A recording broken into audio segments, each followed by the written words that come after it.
and welcome. We are back with another episode which says What's Your Story, and we are with our Guru Ma. Welcome Ma, कैसे हो बहुत आप? बहुत धन्यवाद. राधे श्याम. राधे राधे. ये show is all about watch your story. So सबसे पहले हम आपकी स्टोरी से स्टार्ट करेंगे. आपने कहाँ आपकी परवरिश थी, एंड मेरे को पता है चंडीगढ़ से राधा रमन का सफ़र कैसे आपने तय किया? आई थिंक ये एक बहुत ही फिनोमिनल जर्नी रही है, और इसको कोई भी चीज़ जो आप एक्स्ट्रा ऑर्डिनरी अपनी लाइफ में अनुभव करते हैं, वो कभी भी आप बता नहीं पाते. It's always an experience.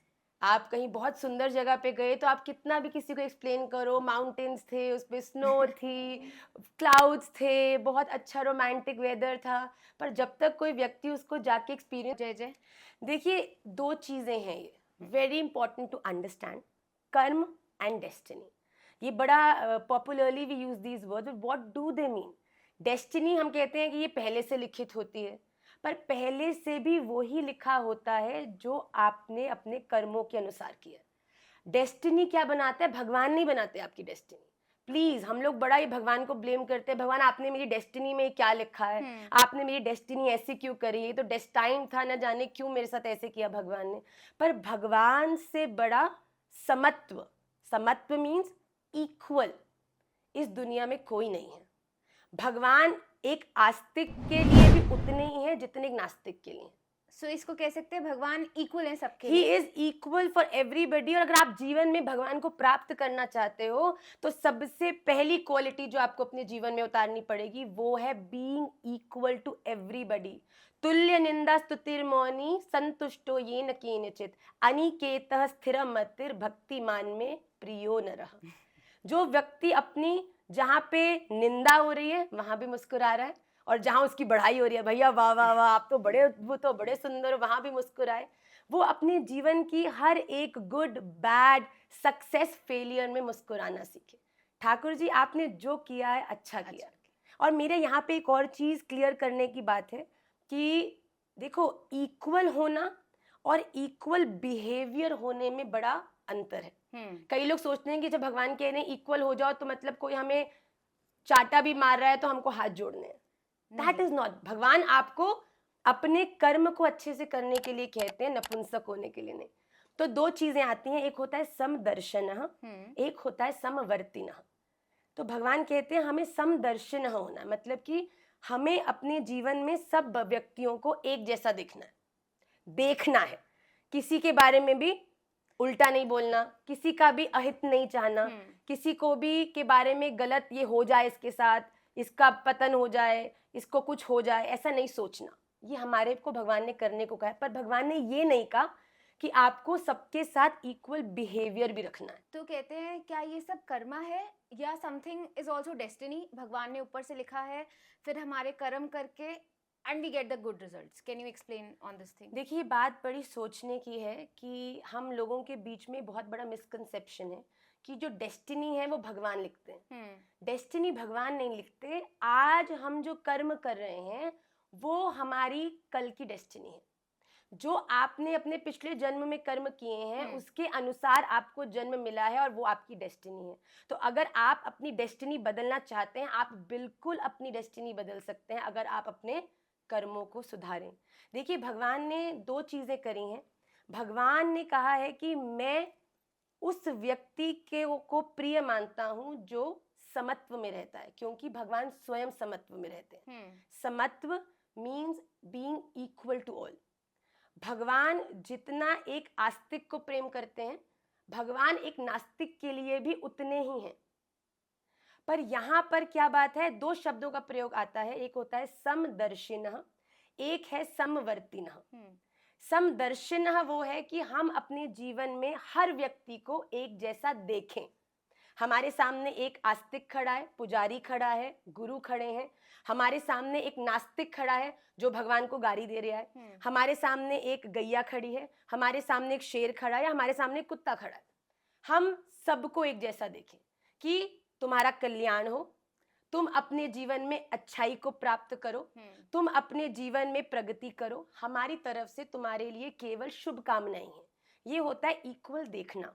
पर दूसरी चीज है जिसको हम बड़ी बुरी तरीके से मिसकंसीव करते हैं, वो है समवर्तिना।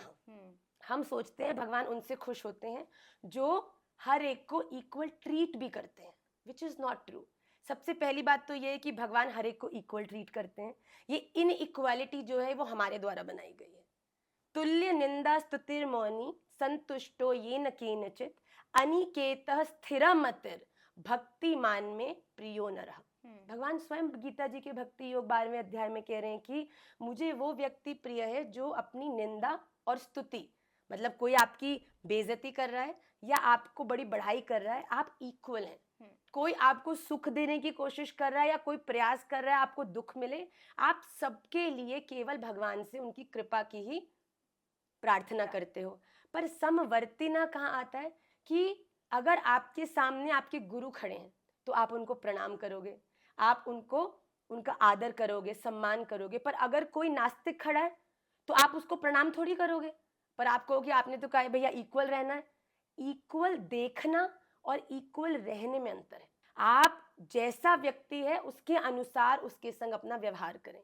अगर कोई व्यक्ति नेगेटिव है, बोलने में उसका जो लहजा है या उसका बोलने का जो ढंग है वो औरों को कष्ट देने वाला है, ओम इग्नोराय नमः, ये महाराज जी ने इतना अद्भुत हम सबको मंत्र सिखाया है जो हमारे जीवन की बहुत बड़ी उपलब्धि है।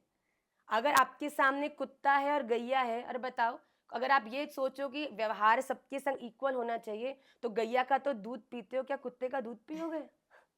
बोलो नहीं जी, व्यवहार तो सबके संग एक जैसा करने को कहा है। तो इंसान के अनुरूप व्यवहार हो और हृदय से प्रेम, हृदय से शुभकामनाएं सबके लिए हो। तो देखिए जब जीवन में हम इस समदर्शिनः वाले तत्व को उतारते हैं और हम अच्छे कर्मों को करते हैं, हम किसी के लिए भी किसी भी प्रकार की बुरी भावना नहीं रखते, तो वो हमारे जीवन के जो कर्म हैं, what you sow shall you reap. तो आप जो आज बोओगे कल जाके उसी पेड़ के फल खाओगे। अगर आज आपने आम का बीज उगाया है तो आगे जाके आपको आम ही मिलेगा, गुआवा नहीं मिलेगा, आम ही मिलेगा। तो डेस्टिनी आपके द्वारा लिखी गई है, आपके द्वारा बनाई गई है, और अपनी डेस्टिनी को और बदलना चाहते हो तो आप निश्चित बदल सकते हो। आज से अच्छे कर्म करना प्रारंभ करो। कर्म करना इज वेरी इंपॉर्टेंट, और अच्छे कर्म करना इज वेरी इंपॉर्टेंट। अच्छे कर्म केवल एक फिजिकल मूव, इतने मुश्किल से संस्कृत नहीं पढ़ पाते उनको भी माँ इतने इजीली हमें रटवा देते हैं और समझा देते हैं कि वो हमारे जहन में बैठ जाता है, which is very important. I would request all the people to join Nimai Pathshala. मैं खुद पर्सनली ज्वाइन कर चुकी हूँ और मुझे बहुत ज़्यादा बेनिफिट मिला है उससे। सो थैंक यू माँ फॉर दिस निमाई पाठशाला। तो ये तो हुई निमाई पाठशाला की बात। अब हम थोड़ा सा इसी कॉन्वर्जेशन को एक स्टेप पीछे लेके जाते हैं। क्या एनर्जीज पॉजिटिव नेगेटिव भी होती हैं, एंड उस एनर्जीज में positive energies the gods energy and negative energy आत्माओं से रिलेटेड होती है? पॉजिटिव एनर्जीज और नेगेटिव एनर्जीज डेफिनेटली होती हैं, पर ये आत्माएं और गॉड्स की नहीं, हमारी स्वयं की होती हैं, हमारे आसपास के लोगों की होती है। और एक व्यक्ति का जीवन दो चीज़ों से देखिए प्रभावित होता है। He gets influenced by two main things. First is the surrounding which is the prakriti, which is the most misconceived word by everybody. हम अपने आसपास के नेगेटिव लोगों को देखकर उनसे इन्फ्लुएंस होकर कहते हैं कि हमारी सराउंडिंग्स नेगेटिव है, इसीलिए हम नेगेटिव सोचते हैं, हम नेगेटिव करते हैं। पर एक्चुअल में सराउंडिंग और प्रकृति वो नहीं होती जो आपके आसपास के लोग हैं। सराउंडिंग्स और प्रकृति शास्त्रों में, भगवद गीता में भगवान ने कहा है, वो होती है जो आपके द्वारा चुने गए लोग जो आपको इन्फ्लुएंस कर सकते हैं, उनकी वाइब्रेशन है।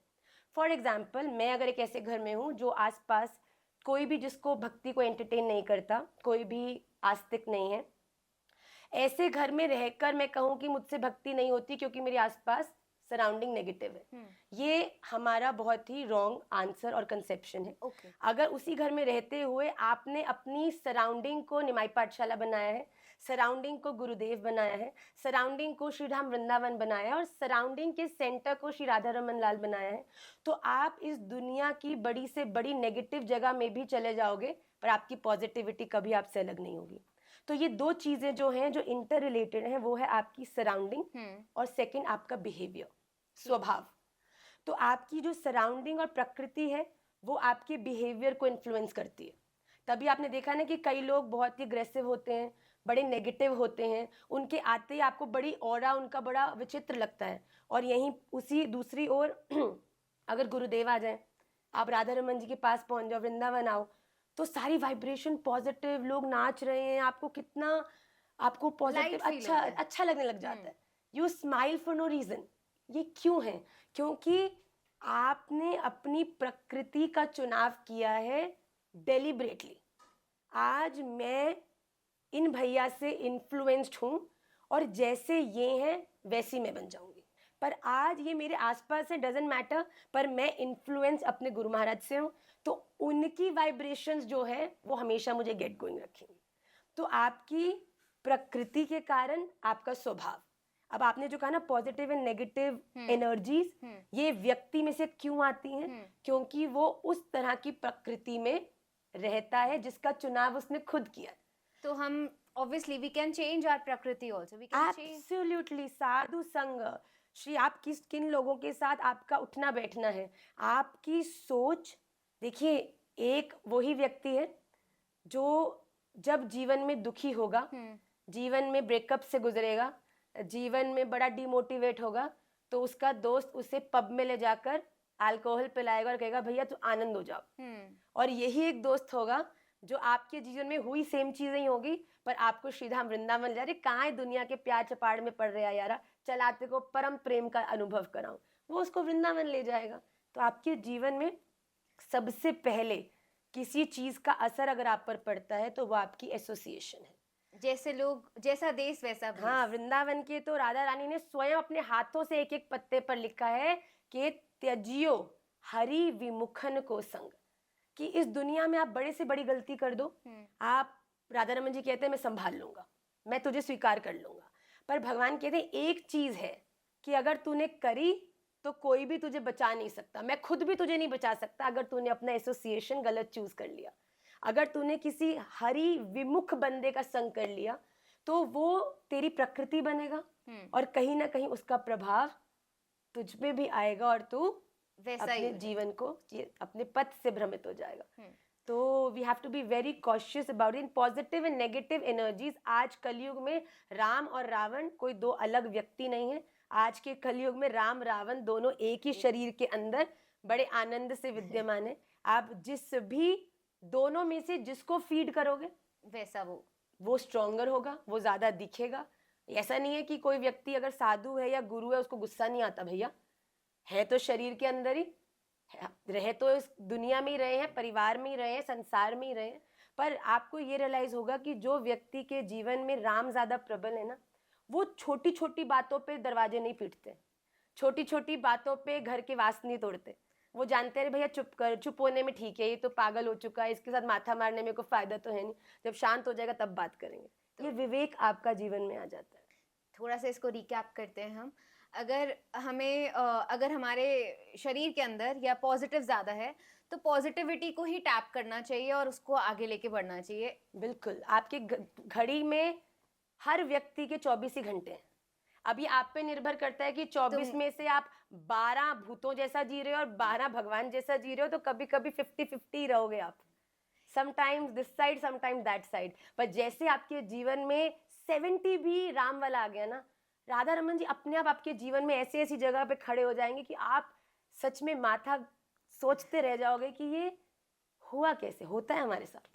अगर आप कह रहे हो होता है आपके साथ, तो आप प्लीज़ एक्सप्लेन करो आपके साथ क्या हुआ, क्या एक्सपीरियंस था वो, क्योंकि तभी लोगों को ज़्यादा ट्रस्ट होगा। और वो एक्सपीरियंस अगर आप अपना बताओगे तो शायद उन लोगों को भी वो हो और उनको पता ही ना हो कि ऐसा होता है, और वो सिर्फ लग रहा है उनको कि जिसके जीवन में राधा रमन लाल है ना उसको बताने की जरूरत ना है कि राधा रमन जी कैसे मैजिशियन है। पर हाँ, ऑफ कोर्स समय समय पर एवरीडे लाइफ में मुझे नहीं लगता मेरे जीवन में कोई भी ऐसा दिन होगा। मैं आपको बताऊं, राधा रमन जी का मैजिक छोटी से छोटी इस बात में है कि इस समय हम बैठे हैं और सांस ले रहे हैं, बिना किसी योजना के, बिना किसी थॉट प्रोसेस के। देयर इज आज मैं अभी बैठ के आपका नाक बंद कर दूं और मुंह बंद कर दूं, आपको रियलाइज हो जाएगा कि कितनी वाइटल चीज आप बिना सोचे समझे कर रहे हो भाई। क्या ये उनके अनुभव से कम है? अब आपको कि ठीक है हमारे हम कितने सुंदर हैं, हमारे कितनी हम अट्रैक्टिव हैं, यही आपकी खाल पलट दी जाए ना, सुंदर से सुंदर कहने वाले जो आपके चरणों में अभी लौट रहे हैं वही नाक दबा के भागेंगे, ओहो ये क्या। आपने कभी किसी मृत शरीर को देखा है? देखा है। क्या उसकी सुंदरता उस समय दिखती उतनी है? बिल्कुल नहीं। तो बात ये, राधा रमन जी का अनुभव छोटी से छोटी जीवन की इस स्तर तक है, पर अगर आप मेरी पर्सनल लाइफ में पूछें तो मैं क्या बताऊं और क्या नहीं बताऊं, इतने इतने अनुभव है एक उनके। छोटा सा अनुभव जो शायद हमारे यूथ को इंस्पायर कर सके। देखिए ये एक आपका माइंडसेट है कि आप देखिए, कई लोग हैं जो जीवन में कुछ बड़ा अद्भुत हो जाए उनके साथ, बड़ा अच्छा हो जाए, तो उसमें अपनी प्रधानता खोज लेते हैं। भाई मेरी डेस्टिनी इतनी बढ़िया है, मैंने तो सोचा नहीं था मैं ये ले मुझे मिल जाएगा, तो वो अपने आप को प्रमुखता देते हैं। और कुछ हम जैसे प्रेमी भी हैं राधा रमन जी के अनुगत्य, उनके नौकर, जो जीवन में छोटी सी भी उपलब्धि होती है ना तो लगता है राधा रमन लाल ये आपने कर कैसे दिया। मैंने तो कोई ऐसा काम नहीं किया। भजन करने की भी कोशिश करते हैं पर माला पकड़ते हैं तो कहीं ना कहीं से संसार घुस ही आता है। तो आप न जाने कहाँ हमसे प्यार कर बैठे हो। देखिए हमारा प्रेम तो है 2 कौड़ी का। इस संसार के जो लोगों का प्रेम है ना वो बड़ा सेल्फिश है। हर व्यक्ति एक व्यक्ति से प्रेम करता है, क्यों? Because she looks a certain way, चलो लुक्स पे नहीं गए, because she makes me feel the certain way, ये पे फंस गए, या फिर शी इज रिच या ही इज रिच, या फिर इसके साथ मैं अगर विवाह करूंगी तो मेरे जीवन में इस प्रकार की रोक टोक तो नहीं होगी, इस प्रकार का जीवन तो मुझे मिल ही जाएगा। मतलब हर जगह हम सेल्फ सेंटर्ड है, इसीलिए बार बार ठोकर खाते हैं, बार बार ब्रेकअप में जाते हैं, बार बार डिप्रेशन, पिल्स, एंग्जाइटी, इस साइकिल में बड़े आनंद से, जैसे जीव बुरे कर्म करके कर्म बंधन में घूम रहा है ना 84 लाख योनियों में, तो वैसे हम ऐसे। लोग ये new new love, new new breakups and then sometimes sad tune and then again a new love, इस साइकिल में घूम रहे हैं। पर असली बात तो ये है कि जिस दिन आपने प्रेम का रियल मीनिंग जान लिया, जो कि इस संसार में केवल अभ्यास आप कर सकते हो, पर उसका अनुभव तो केवल राधा रमन जी से प्रेम करने के बाद ही आपको पता चलेगा। निभाना विदाउट एनी क्वालिटी। क्या आप किसी ऐसे व्यक्ति से प्रेम कर सकते हो जिसमें कोई क्वालिटी ना हो? लल्लू हो, बुद्धू हो, अनटाइडी हो, बिल्कुल इनडिसिप्लिन्ड हो, can you love somebody like that? शायद नहीं। पर राधा रमन लाल सबसे पहले रीझते ही ऐसे व्यक्ति पे। देखो क्लास में कोई क्लास होती है, हर क्लास में ब्राइट स्टूडेंट्स होते हैं एंड वीक स्टूडेंट्स होते हैं। टीचर का सबसे ज्यादा केंद्र किस पे होता है? वीक स्टूडेंट्स पे। सिर पे खड़ी होती है जाके, मनीष क्या लिख रहे हो, कुछ गलत लिखता है, फिर टपली बजती है, erase it erase it, erase करती है, बच्चा नहीं लिख पाता तो उसका हाथ पकड़ती है। हम लोग वही वीक वाले बच्चे हैं जो राधा रमन का प्रेम पाने का कोशिश तो कर रहे हैं, पर राधा रमन जी कहते हैं ये बुद्धू से तो होएगा ना है। तो मैं राधा रमन जी खुद आ जाते हैं, हमको पकड़ लेते हैं और फिर खुद अपने आप हमें उस रास्ते पर चलाना शुरू कर देते हैं जो हमें उन्हीं तक पहुंचाने वाला है। तो अगर आप मेरे निजी जीवन का अनुभव पूछो भगवान के साथ, हाँ। तो मैं अभी आपको लेटेस्ट बताती हूँ। आप देखो इसको, आप 2 चीज़ों में आप इसको कैटेगराइज कर सकते हो कि ये तो बाई चांस की बात है, पर एक राधा रमणीय के जीवन में बाई चांस कुछ नहीं होता। सब कुछ राधा रमन जी की हैप्पीनेस है और उनकी ही कृपा, उनकी लीला से ही होता है। तो अभी महाराज की कथा थी दुबई में, चलो ये भी छोड़ो, माँ बता दो ना। चलो 2 बताऊंगी फिर। हाँ। ठीक है, तो हम दुबई में थे, तो हम किसी कारण से, बिकॉज निमाई मेरे छोटे बालक हैं, वो हम गाड़ी में थे, दोनों लालियाँ भी थी, महाराज जी भी थे, तो हम जो कथा स्थल था वहाँ पर पहुँचने वाले थे। निमाई मेरी गोदी में सो गए, तो जब वो सो जाते हैं तो आई मेक श्योर कि वो बीच में नहीं उठे, बिकॉज आपको पता है कच्चा बच्चा नींद से उठ जाए तो और इट्स अ ब्लंडर। मतलब 2 घंटा तो ऑन स्ट्रेच आप ही को, मतलब मुझे पता है वहाँ तो कोई और हेल्प भी नहीं है, मेरी बाल खींचे जाएंगे। तो मैंने निमाई को गोदी में ले लिया, मैंने महाराज जी को निवेदन किया कि आप जल्दी से उतर के बूट में से स्ट्रॉलर निकाल दो, मैं निमाई को उसमें जल्दी से लेटा दूंगी। हाँ। तो जब निमाई सोआ तो मेरा सारा केंद्र निमाई पे आ गया। तो जो मेरी माला झोली है वो तो सदा मेरे गले में ही रहती है, तो उसका तो कोई नहीं था, पर मेरा पर्स भी मेरे साथ था। और जब निमाई सोए नहीं थे तो मेरा फोन भी बाहर था। तो जैसे ही निमाई सोने लगे तो मैंने पर्स अपना, मैं स्लिंग की तरह लेती हूँ टेढ़ा, वो मैंने डाला, निमाई को सुला दिया। और बाई चांस जो मेरा फोन था, जल्दी जल्दी में निमाई सो रहे, मैंने आगे वाली जो पैसेंजर सीट की पीछे की पॉकेट होती है उसमें डाल दिया। अब निमाई सो गए, तो जैसे ही हम एक कैब में थे उस समय, तो हम लोग जैसे ही नीचे उतरे, निमाई को मैंने तुरंत स्ट्रॉलर में लेटाया, बच्चों को चलो चलो चलो चलो करके हम चले गए। ये सब बालक मुझे ना बहुत समय से कहते कि माँ आपका ना फ़ोन का जो कवर है आप उसे बदल दीजिए, क्योंकि आपका वो इतना स्ट्रांग नहीं है और निमाई है, बच्चे हैं, तोड़ देते हैं, फेंक देते हैं। तो मेरे पास फ़ोन लगभग 1 वर्ष से है, मैंने कभी उसको चेंज नहीं किया, कुछ नहीं किया। आज न जाने क्यों मेरी नज़र पड़ी कि जहाँ कथा है उसके साइड में एक फ़ोन शॉप है। मैं पिछले 6 दिन से कथा में जा रही हूँ। कोई मुझे इसका अनुभव नहीं है कि मुझे चेंज कराना चाहिए, नहीं कराना चाहिए। आज कथा में महाराज जी आगे निकल गए हैं, मुझे ध्यान में आया कि वो कवर बच्चे इतनी बार मुझे कह चुके हैं पाठशाला के, तो मैं एक बार देख लेती हूँ, 2 मिनट लगेंगे, महाराज जब तक बैठेंगे, पूजन-वूजन होगा तो मैं ले आती हूँ, तो ऐसे तो टाइम मिलेगा नहीं, आज निमाई भी सो गए हैं। तो आप देखिए, उसी दिन मैंने इन बच्चों को बताया कि बेटा इतनी लीला हुई, मैं पता नहीं क्यों उस शॉप पे चली गई। पहली बार महाराज जी को बोला आप जाओ कथा में, मैं लेकर आ रही हूँ। I open my purse, no phone. मैंने बोला फोन नहीं है, तो मुझे ध्यान में आया कि वो तो मैंने उसमें डाला था। तो मैंने तुरंत महाराज जी को बोला, उस व्यक्ति को फोन किया गया। उसका थैंकफुली हमारे पास नंबर था, क्योंकि जब आप बुक करते हैं तो नंबर था। उसने कहा कि मैं यहाँ से निकल चुका हूँ, पर मेरी गाड़ी का टायर 200 मीटर पे पंचर हो गया अनएक्सपेक्टेडली।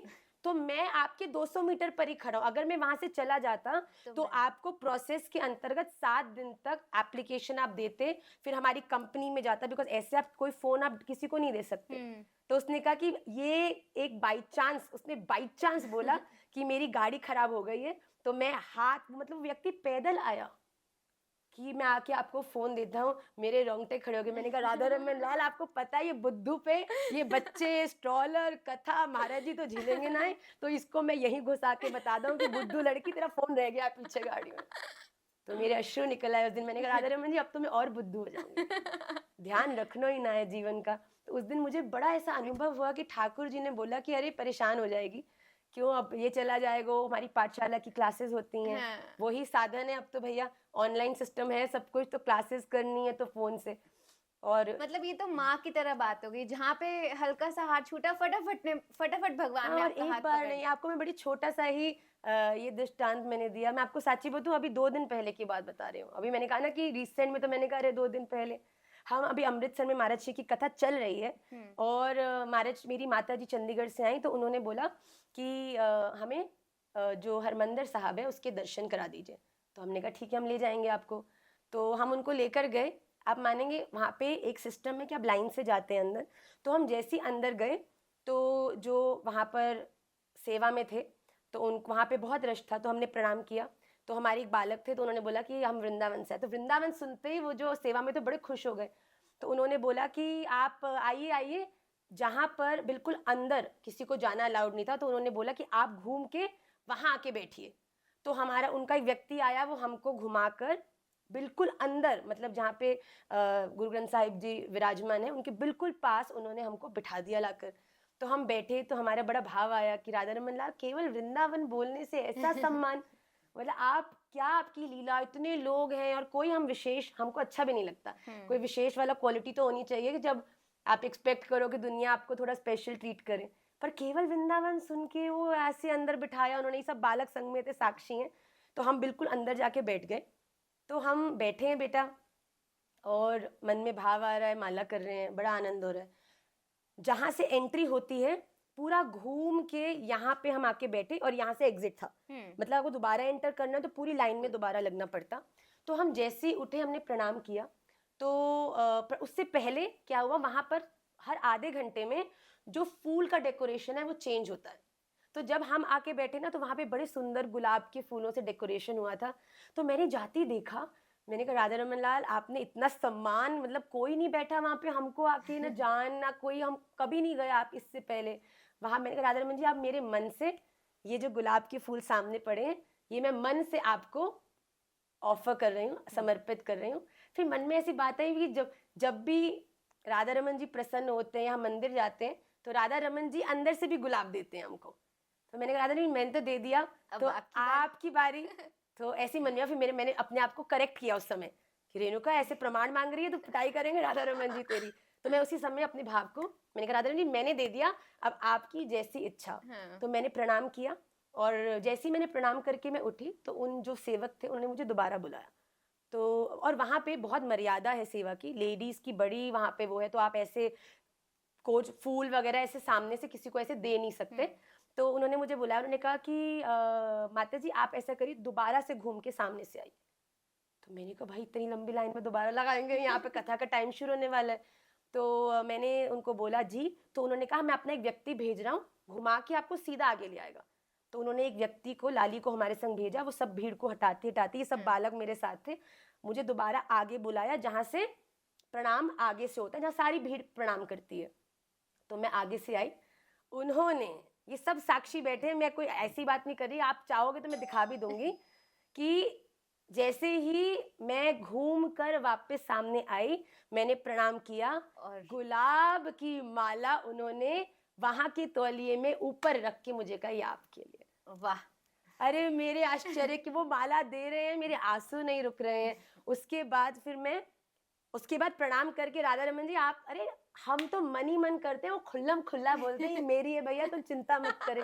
आगे क्या हुआ, बड़ी बात सुनिए कि उसके बाद जब फूल की माला मुझे मिल गई तो मैं तो बिल्कुल ठाकुर जी के उस भाव में बिल्कुल क्रेजी हो गई। तो मैंने कहा ठाकुर जी मैं क्या करूँ, आप कहाँ कहाँ से आप आ जाते हो। तो बेटा वो मैं फर्स्ट फ्लोर पे गई ऊपर, ये लोग मुझे ऊपर ले गए कि मैया ऊपर से भी दर्शन होते हैं। तो मैंने कहा हाँ हम ऊपर से भी दर्शन करेंगे, और मेरे आश्चर्य की सीमा की कोई हद नहीं थी। मैं ऊपर गई, मैंने ऊपर से दर्शन किए, और गुरु ग्रंथ साहिब जहाँ रखी थी उसके आगे जो फूल का डेकोरेशन हुआ था उसमें राधा रमन जी का नेत्र था। Can you believe it? क्या हुआ? अरे आप लीला का आनंद लो। पर जब वो फूल का डेकोरेशन देखा ऊपर से, अदरवाइज पहले उन्होंने पूरा डेकोरेट किया हुआ था फूल से, ऐसे एक फूल बनाया हुआ है, गुलदस्ते रखे हैं, उसके बाद इनको मैंने दिखाया केवल बाउंड्री और बीच में ऐसा नेत्र। और मैंने कहा वाह राधा जी कहाँ ढूंढ रहे हैं, यहीं तो बैठा हूँ मैं। तो वो एक लीला अभी 2 दिन पहले की।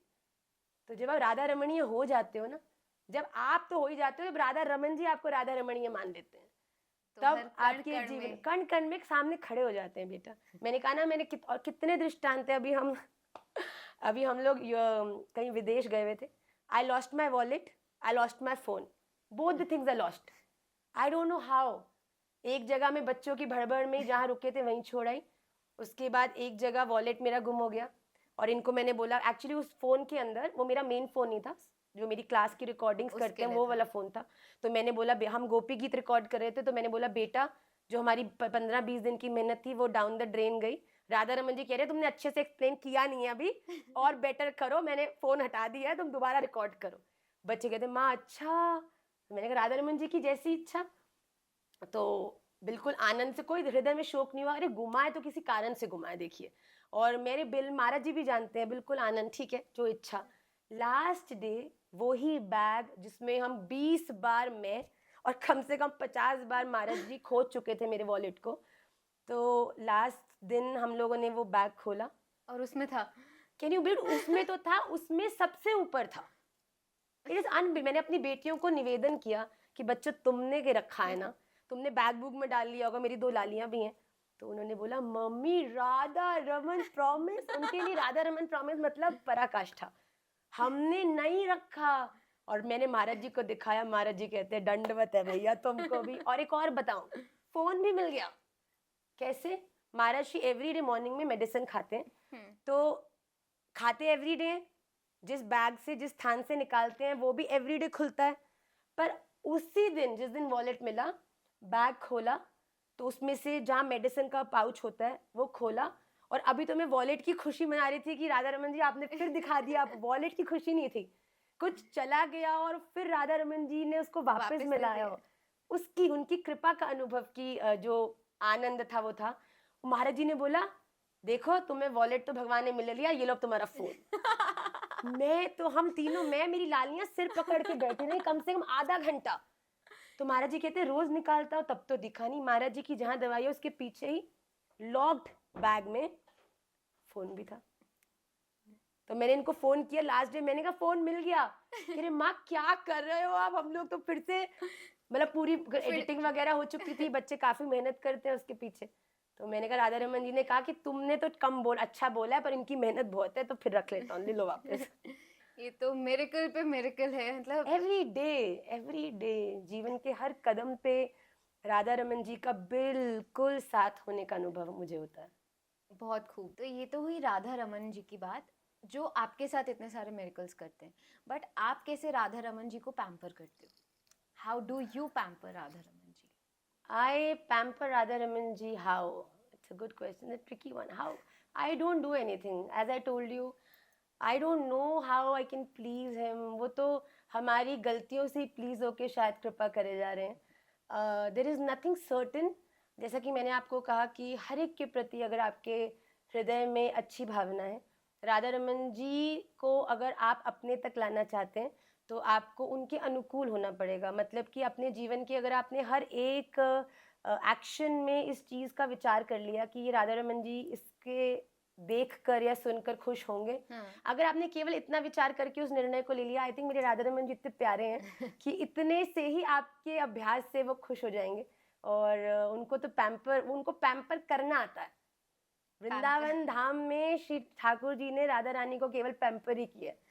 राधा रानी ने पैम्पर और हमारी राधा रानी रूठती रही हैं और ये उनका वहाँ का रस है। हाँ। और ठाकुर जी मनाते रहे हैं, तो वो मनाने की और पैम्पर करने के अभ्यासी हैं। तो पर हम उनको इसी तरीके से पैम्पर करते हैं। श्रृंगार से पैम्पर करते हैं या आपका क्या तरीका है?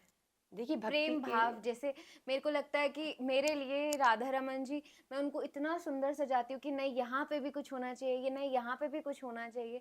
तो आपका क्या वो भाव है? देखिए, भाव तो हर एक का बड़ा पर्सनल होता है। जैसे आपने बोला कि आपको श्रृंगार से लगता है कि मैं इतना अच्छा श्रृंगार करती हूँ तो वो खुश होते होंगे।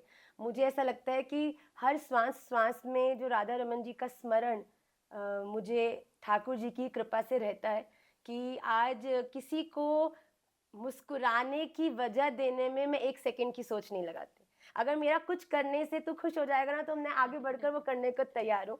तो आई थिंक जब मैं ऐसा करती हूँ, ऐसा मुझे लगता है कि किसी को स्माइल करा देती हूँ या किसी की हेल्प कर देती हूँ, या राधा रमन जी की तो सेवा हम लोग प्रतिदिन करते ही हैं। और वो तो मैं आपको सच्ची बताऊं, वो तो अपने विकारों को, मैंने कहा ना कि अगर आपके जीवन में आपको ओवर थिंकिंग और एंग्जाइटी से बचना है तो अपने आप को प्रोडक्टिव चीज़ों में इन्वॉल्व करो।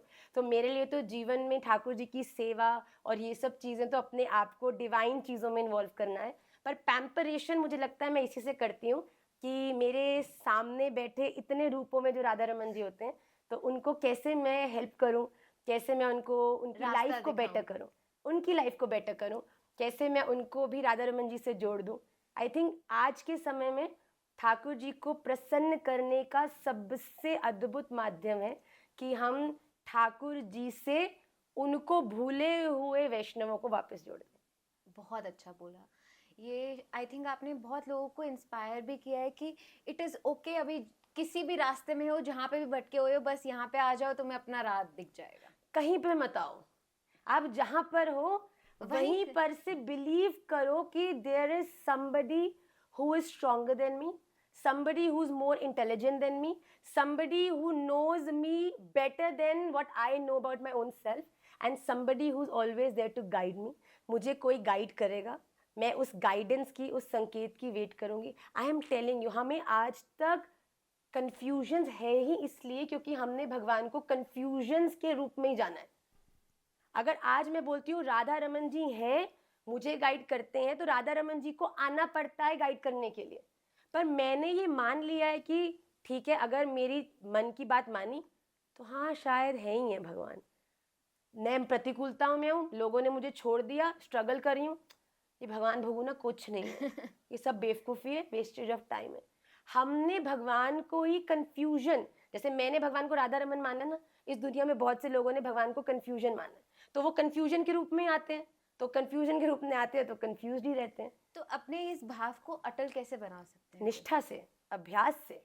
आप प्रैक्टिस करो। आप जब अर्जुन के से, जब भगवान के, जिनके लिए भगवान भैया सारथी बन गए, ड्राइवर भगवान बने जिस व्यक्ति के लिए, जब वो व्यक्ति कंफ्यूज हो सकता है, उसने कहा कि भगवान मैं तो समझने में ही मुझे समझ नहीं आ रहा क्या करूं, क्योंकि चंचलम ही मना करूँगी, आपको जितना मर्जी मैं बोलूँगा, मेरा मन जो है वो इतना अनस्टेबल है कि मैं कोशिश भी करता हूँ, फिर घूम जाता हूँ, फिर कहीं मैं फ्लो कर जाता हूँ।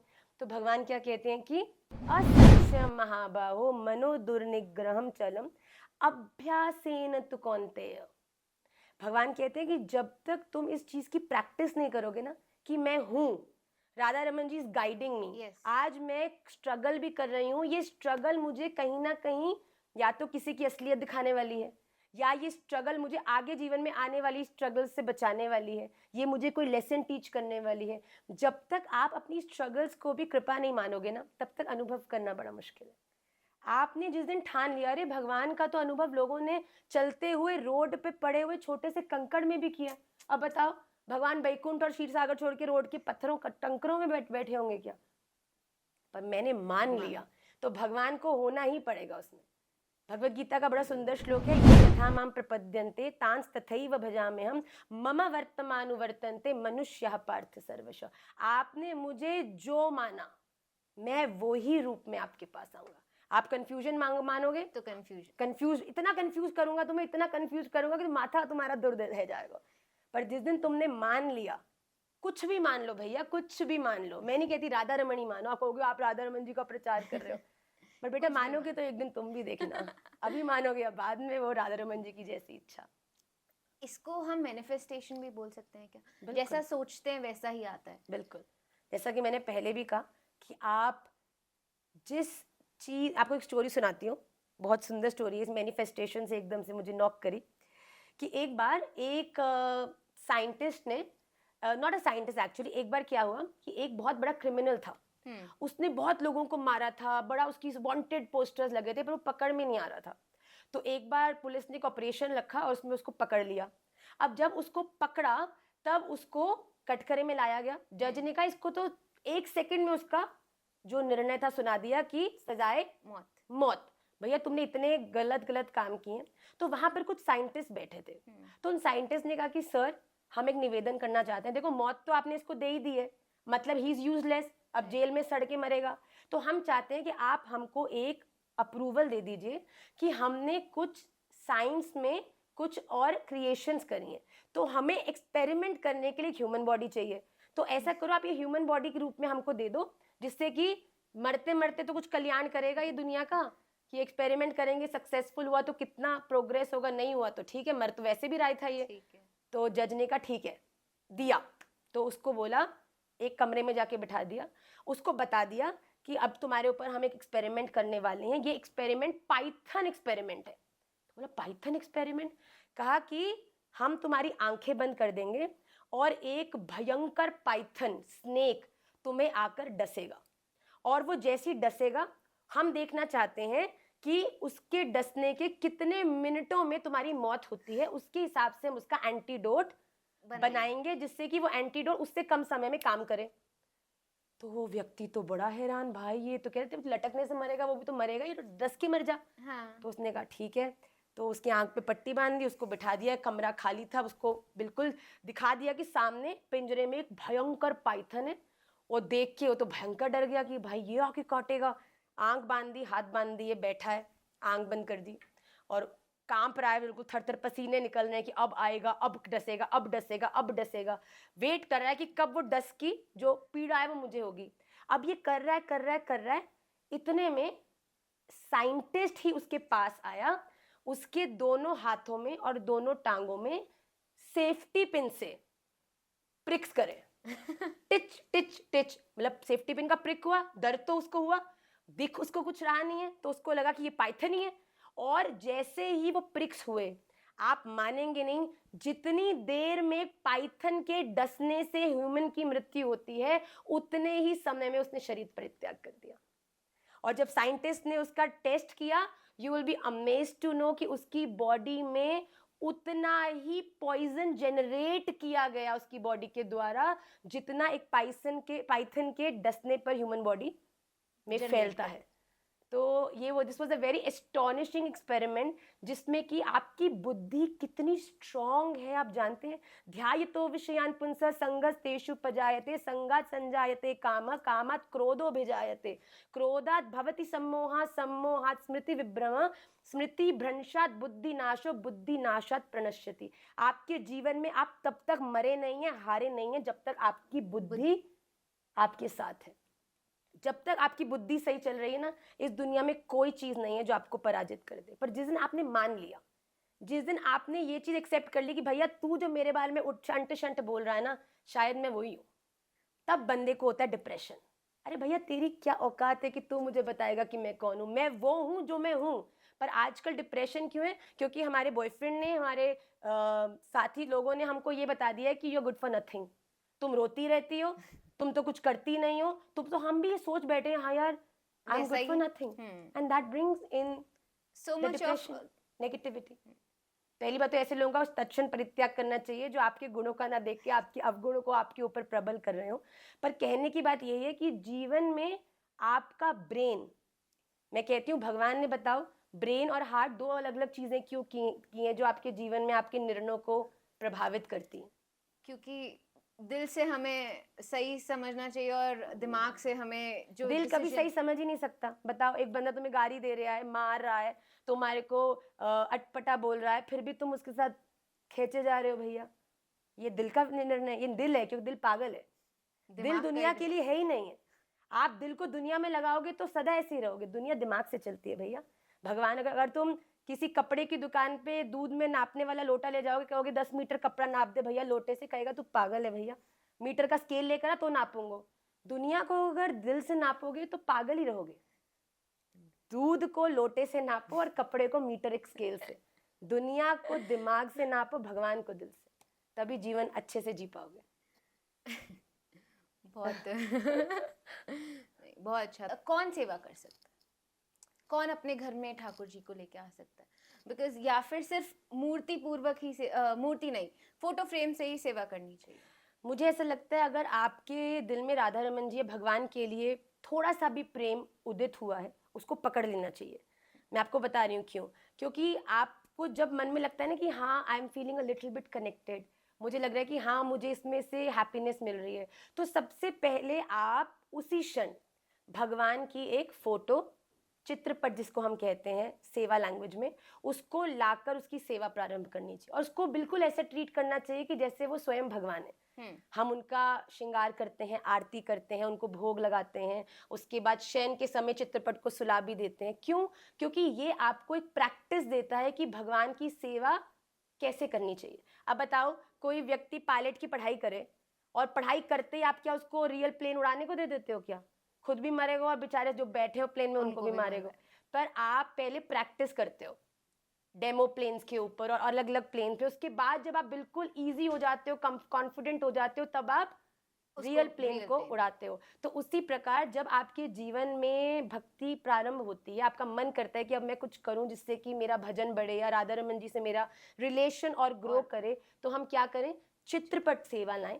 और कोई भी एज में ला सकते हैं। बिल्कुल, चित्रपट के लिए कोई मर्यादा नहीं है, कोई अपराध भी नहीं है। अगर आप कभी कभी आरती करना भूल भी गए तो डोंट टेक प्रेशर, अभी आप प्रैक्टिस कर रहे हो। पर अगर बेटा एक बार श्री विग्रह आ गए, देखिए मैं आप हाथ जोड़ के और कान पकड़ के सभी से निवेदन करूंगी, श्री विग्रह इज नो गेम, श्री विग्रह इज नॉट अ टॉय। भैया महीने महीने में कपड़े बदल रहे, कई कई लोग तो जन्माष्टमी टू जन्माष्टमी कपड़े बदलते हैं। भैया आप जब श्री विग्रह ले आए अपने घर में, इसका अर्थ है ठाकुर जी का प्रतिदिन स्नान, कम से कम 2 आरती, कम से कम 3 टाइम का भोग, ठाकुर जी की शयन की व्यवस्था। अगर आप इन सब चीज़ों को करने में असमर्थ हैं तो आपको श्री विग्रह नहीं लाना चाहिए। पर अगर आप ला रहे हैं तो उसकी पूरी सेवा करें, वरना फिर आप जो डेस्टिनी बोलते हैं ना कि इतने क्यों हम मर रहे हैं भैया, तो इन चीज़ों के ही प्रभाव से पहले आप कोई चीज़ जानते हैं, फिर प्रैक्टिस करते हैं, फिर जब आप उसमें परफेक्ट हो जाते हैं, फिर आप देखो भगवान की सेवा लाने से पहले बहुत सारे विचार हैं बेटा, कि भगवान का विग्रह आ रहा है, अगर आप कहीं बाहर जा रहे हैं तो विग्रह की सेवा कौन करेगा पीछे से? अगर आपके घर में सूतक पातक हो जाता है या आप अशुद्धि में हैं, तब सेवा कौन करेगा? हमको फोन आते बच्चों के, माँ विग्रह तो कर ले आए, सेवा भी हो रही है, पर माँ अब हम शुद्धि में नहीं है, क्या करें? हमने कहा अपने बच्चों से कहो, पति से कहो, माँ वो तो भक्त नहीं है। तो मैंने कहा ये विचार, अरे आप किसी से शादी करते हो, माता पिताजी उसका घर देखते हैं, बैंक बैलेंस देखते हैं, आप स्वभाव देखते हो, उसके लुक्स देखते हो, कहाँ रहना है, किस घर में रहना है, कैसे हमें कंफर्ट मिलेगा, कितना उसका पर्चा निकालते हो भैया, प्यार करेगा कि नहीं करेगा, पैसा कितना है, व्यवहार कैसा है, नेचर कैसा है, सब देखते हो कि नहीं? भगवान की सेवा तो हम बिल्कुल, भैया आज हमने कथा सुनी, वाह वाह, ठाकुर जी हमारे पास भी होने चाहिए। 200 रुपया दिया, एक लड्डू गोपाल जी लिया। लड्डू गोपाल जी बेचारे बैठे जन्माष्टमी टू जन्माष्टमी, केवल उनके दर्शन हो पा रहे हैं लोगों को। और जो लोग लड्डू गोपाल जी को हर एक जगह पे ले लेके जाते हैं, क्या ये सही है? देखिए, ये बड़ा इंडिविजुअल अप्रोच है। हमारे महर्षि तो कहते हैं कि गोपाल जी को इधर से उधर, देखो ये बड़ी विचित्र बात है कि कई लोग अपने गोपाल जी को वृंदावन लाते हैं ठाकुर जी से मिलाने। पर वो तो एक ही ठाकुर जी हैं। जिस दिन जिस व्यक्ति ने अपने मन में इस भेद को कर दिया कि मेरे ठाकुर जी अलग हैं और राधा रमन जी अलग हैं, इसका अर्थ है कि उसने भक्ति को भी समझा ही नहीं। राधा रमन जी ही हम सब पर कृपा करने की, हम हर समय तो वृंदावन नहीं हो सकते, एक रूप में लड्डू गोपाल जी के रूप में। तो आपको अपने ठाकुर जी को कहीं ले जाने की जरूरत नहीं है।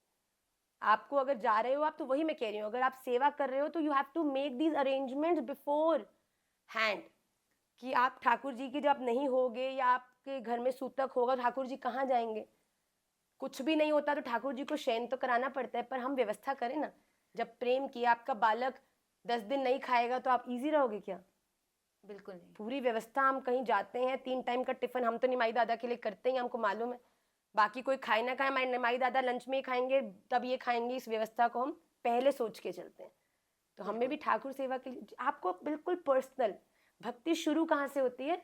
जिस दिन आपने ये मान लिया कि मेरे घर में 3 नहीं अब 4 लोग रहते हैं। हाँ, मैं भी ये इसी पे ही आ रही थी। लोग आजकल अपने लड्डू गोपाल के नाम रख रहे हैं, अलग-अलग नाम रख रहे हैं। क्या ये सही है? बहुत सुंदर। इसका अर्थ है कि जैसे आप घर में चिंटू बुलाते हो, मुन्नी बुलाते हो, माता पिता को बुलाते हो, अब आपने राधा रमन जी को भी अपने घर का एक सदस्य मानकर उनका नामकरण किया। बहुत सुंदर बात है। ठीक है। और क्या उनका बर्थडे भी मनाना चाहिए और जन्माष्टमी भी बनाना चाहिए, जबरदस्त तरीके से, या फिर जिस दिन हम लेके आए हैं उस दिन मनाना चाहिए? ठाकुर जी के हर छोटे से छोटे उत्सव को भी बिल्कुल विस्तृत मनाना चाहिए। मैं तो कहती हूँ मौका ढूंढो। याद रखो ठाकुर जी को पहली बार कब तुमने स्मरण में आया कि तुम्हें ठाकुर जी से प्रेम है, उस दिन को भी मनाओ। किस दिन ठाकुर जी को तुम लाए, उस दिन को भी मनाओ। ठाकुर जी का जन्माष्टमी, राधा अष्टमी, जितने भी प्रमुख उत्सव है सबको मनाना चाहिए। हम तो हमारे प्रिय रमन जी का पाटोत्सव भी मनाते हैं। जब प्रिय रमन जी आए, जन्माष्टमी तो अलग से मनाते ही हैं, हम तीज भी मनाते हैं, हम प्रागट्य उत्सव भी मनाते हैं। हम हर उत्सव को ठाकुर जी का वास्तविक रूप में तो ये ही सेलिब्रेशन है हमारी लाइफ के। ये जो लोगों की शादियों में हम खाते पीते हैं, बर्थडे पार्टीज में जाते हैं ना, दीज आर तो very you can say social celebrations. आप जाते हो, खाया पे, क्या मिला आपको बताओ?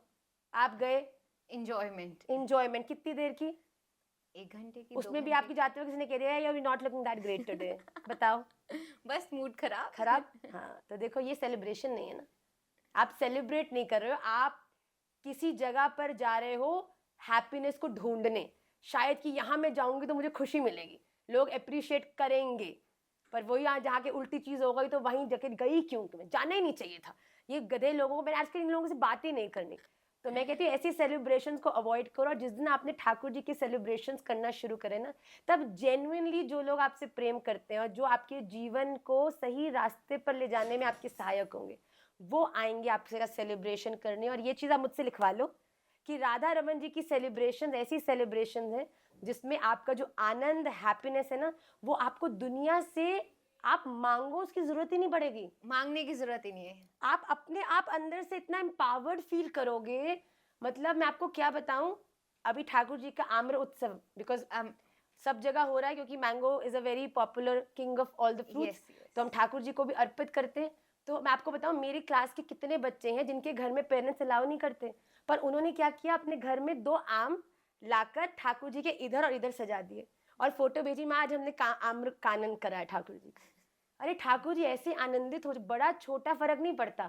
आपने मन में संकल्प आया और आपने अगर एक आम भी उस संकल्प से ठाकुर जी के सामने रख दिया ना, ठाकुर जी उस आम को ना एक संग भी नहीं खाते, धीरे धीरे खाते हैं, इतना रिलिश कर करके खाते हैं। तो आप ठाकुर जी से जुड़े हर सेलिब्रेशन को अपनी यथाशक्ति बड़े से बड़ा करो। माँ, अभी आपने मेंशन किया था सूतक, क्या सूतक इज पीरियड्स? नो, सूतक पातक ये 2 चीजें होती हैं। सूतक लगता है जब किसी के की आपके घर में मृत्यु होती है तब सूतक लगता है। पातक शब्द यूज किया जाता है जब किसी का जन्म होता है। ये दोनों टाइम ही ऐसे होते हैं जब घर में कुछ समय के लिए सेवा आदि बंद की जाती है। नॉर्मली सूतक में हर एक प्रांत का अपने अपने हिसाब से होता है, पर जिस दिन शुद्धि होती है, जैसे कि किसी की मृत्यु हुई, उसके लगभग 13 दिन तक आपके घर में जो सूतक का प्रभाव रहता है। और उसके बाद फिर यज्ञ आदि कर कर जब शुद्धि हो जाती है, स्नान हो जाता है, तो उसके बाद सेवा को दोबारा प्रारंभ किया जाता है। तब ये सूतक और पातक बेटा दोनों ही चीज़ें ऐसी होती हैं कि जब तक घर में शुद्धि नहीं होती तब तक मंदिर में किसी भी प्रकार की ग्रंथ सेवा, अर्चा सेवा, विग्रह सेवा किसी भी तरह से नहीं की जाती। केवल एक ही चीज़ आप उस समय कर सकते हो, वो है महामंत्र, वो भी करमाला के रूप में। तुलसी माला के ऊपर जाप नहीं कर सकते आप। ठीक है। तो जैसे अब हमारे ठाकुर जी, या मेरी बात करें, मेरे ठाकुर जी तो एज अ फ्रेंड या एज अ कई बार बहुत स्वरूप में आते हैं, तो उनको भूख नहीं लगेगी उन 13 दिन जब हम भी तो खा ही रहे हैं? तो तो उसको बेटा कैसे? इसी बात की जो चीज़ है, मैंने पहले भी आपको संकेत किया कि जब सूतक पातक लगता है, नॉर्मली जब सूतक लगने वाला होता है तो हमको पता होता है किसी का जन्म होने वाला है, डिलीवरी होने वाली है, हाँ। मृत्यु आज आईसीयू में है, वेंटिलेटर पे है, कभी भी चले जाएंगे। ये वो समय होता है जब हम अपने ठाकुर जी की, जहाँ पर हमने विचार किया हुआ है वहाँ पे उनकी सेवा को पधराया जाए। चाहे वो आपके दोस्त हो, घर की कोई बेटी हो जिसका विवाह हो चुका हो और गोत्र बदल गया हो, तो उनको सूतक नहीं लगता। जैसे कि अगर मैं बोलूँ तो महाराज श्री की जो बहन हुई, जो अलग घर में है और है हमारे पास ही, जानते हैं, तो वो ठाकुर सेवा कर सकते उन दिनों में कर सकते हैं। पर कभी किसी के घर में अनएक्सपेक्टेडली कोई डेथ हो जाए, है ना, तो ऐसे काल में बेटा हम लोग जो मंदिर होता है उसे ऐसे ही बंद करना पड़ता है। और उस समय मानसी सेवा, जो मन के मन की अनुसार। सेवा होती है, उस भाव से आप ठाकुर जी को भोग, उनकी आरती सब अर्पित करते हैं। भगवान को ही आपके केवल, वो तो हमारा इमोशन है कि जो हम देते हैं वही खाते हैं, इसका अर्थ ये थोड़ी ना कि भगवान खा ही नहीं सकते। तो हमने इस बात को समझना पड़ेगा। पर जैसे सूतक पातक में विशेषतः लोगों को पता होता है, तो इसकी व्यवस्था हमें पूर्व से करके ठाकुर जी का स्थानांतर कर देना चाहिए। उसके बाद जब सूतक खत्म होता है तब पूरा मंदिर धुलता है।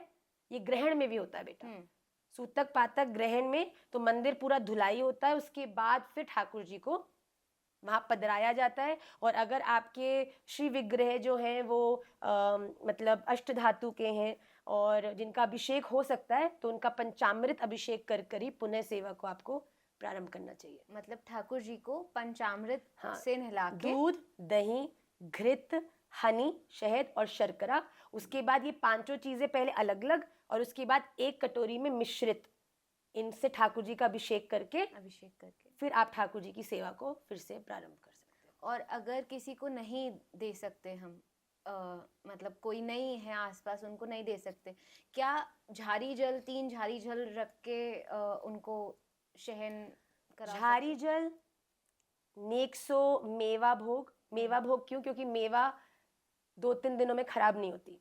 मिश्री, ठीक है, ये चीजें तो ठाकुर जी के पास सदा होनी चाहिए। सदा बिल्कुल। आपके घर में आज भी सूत्र लग गया, आपको पट बंद करना पड़ रहा है, पर आपके भाव से ठाकुर जी के पास मेवा भी है। ठाकुर, ये तो हर समय होना चाहिए ठाकुर जी के पास। एक छोटी सी डिबिया के अंदर आप ठाकुर जी के लिए वो जो भोग है उसको धर के रखो। और ऐसे में जब आपको अनएक्सपेक्टेडली पट बंद करना पड़ रहा है, तो उसके बाद आप मंदिर के भीतर नहीं जा सकते। तो आप क्योंकि सूतक में आ गए हो, उसके बाद आपका मंदिर खुल ही नहीं सकता। पर अगर आपको, जैसा कि मैंने पहले कहा, अगर कोई और नहीं है सेवा करने के लिए बेटा, तो आपको अंततोगत्वा तो पट्टी बंद करना पड़ेगा और उसी भाव से सेवा करनी पड़ेगी। पर ऐसा महाराज श्री कहते हैं कि हम जहाँ रहते हैं वहाँ मंदिर भी होते हैं, तो हमारी ऐसी सेटिंग हो, वहाँ के पुजारी जी से हमारा बात हो, या हमारे ऐसे कोई वैष्णव दोस्त तो होते हैं जो ठाकुर सेवा करते हैं, तो उतने दिनों के लिए उनको दे दो, उनके पास सेवा चली जाए। पर सेवा भक्त के पास ही जाए, या तो भक्त जो सेवा करना चाहते हैं उनको मिले। ये नहीं कि आपने किसी को भी ठाकुर जी की बेचारे दुर्दशा कर दे, पता चले लहंगा ऊपर पहना दें और चोली नीचे। आजकल लोगों को कुछ मालूम ना है बेटा, कई लोग ठाकुर जी को पता नहीं क्या क्या पधरा देते हैं। ठाकुर जी को भैया हमने देखा नहीं कोक और पिज्जा का भोग लगता है आजकल। ये सब चीजें जो नहीं करें, जो नेक नेक ठाकुर जी की, देखो ठाकुर जी करुणामयी है, ये उनका स्वभाव है। पर उनकी करुणा का हम फायदा उठा के कुछ भी आने दे, प्रेम, हम जी प्रेम करते हैं इस भाव के संग, ये हमारी अमर्यादा है। और ये आजकल बहुत ज्यादा हो रही है। मैं देखती हूँ लोग कहते हैं प्रेम है तो सब कुछ है, सब कुछ अलाउड है। हर किसी को एक अलग रिस्पेक्ट देनी चाहिए। तो वो रिस्पेक्ट भी क्रॉस नहीं करनी चाहिए। आजकल मुझे बड़ी पीड़ा होती है बेटा, चलो सूतक पातक का भी कोई लोग इसका जो भाव है इसको रिस्पेक्ट नहीं करते लोग। ग्रहण में तो चलो फिर भी थोड़े बहुत लोग करते हैं, ग्रहण को तो मानते हैं, पर आजकल तो हैरानी की बात है कि जब हमारे जब हम मेंस्ट्रुएट करते हैं, जब हमारा पीरियड साइकिल होता है, उस समय भी आजकल ये चीज़ बहुत ज़्यादा मैं देख रही हूँ। बहुत प्लेटफॉर्म पे लोग आगे आके कह रहे हैं कि अगर आप इसी ब्लड से बेबी बनता है और ये इम्प्योर कैसे है, और इन समय में तो अशुद्धि होती नहीं है, आपको सेवा में जाना चाहिए। अरे हमारे शास्त्रों ने, हमारे आचार्यों ने, हमारी ये सामर्थ्य नहीं है कि हम राधा रमन जी तक सीधे पहुंच सकें। हमें रास्तों की अब ज़रूरत नहीं है, क्योंकि हमें हमारे गुरुदेव के चरणारविंद मिल गए। हम जब तक हमारे आचार्यों द्वारा लिखित उन नियमों का पालन नहीं करेंगे, तब तक हमें भगवत प्राप्ति होना असंभव है। जिस प्योरिटी का, जिस मर्यादा का हमें नियंत्रण करना चाहिए, वो करना हमारी ड्यूटी है। अगर जैसा कि मैंने पहले कहा कि ठाकुर जी भक्त का भाव ग्रहण करते हैं, ये 100% राइट है। ये भगवान की कारुण्यता है। भगवान इतने निर्मल हैं, भगवान इतने इनोसेंट हैं कि वो हमारे प्रेम को स्वीकार करते हैं। पर बताओ, कोई हमसे प्रेम करता हो और हम उसका मिसयूज ही करते रहे। अगर कोई आपका फ्रेंड बहुत बड़ा डॉक्टर है, बहुत बड़ा, और आपका बहुत अच्छा फ्रेंड है, तो आप कोई जीवन में कोई बड़ी प्रॉब्लम हो तो आप उसको फ़ोन करो, चाहे रात भी करो, रात को 2-3 बजे भी करो, तो कोई प्रॉब्लम नहीं। अब बताओ, आपका फ्रेंड डॉक्टर है, पर आप उसको रात के 3 बजे फ़ोन करके बोल रहे हो, हाँ भाई उठा, क्या हो गया, क्या हो गया भाई, मुझे ना कोल्ड लग रहा है, क्या दवाई खाऊं?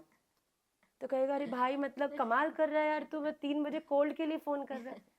आपका दोस्त आपके लिए सहज है, बहुत बड़ा डॉक्टर है, आपकी हर प्रॉब्लम में आपको समाधान देता है, पर इसका मतलब ये थोड़ा ना कि रात के 3 बजे कॉल कर दोगे। तो हम भी भगवान की उस निर्मलता को, उनके इनोसेंट बिहेवियर को रिस्पेक्ट करें।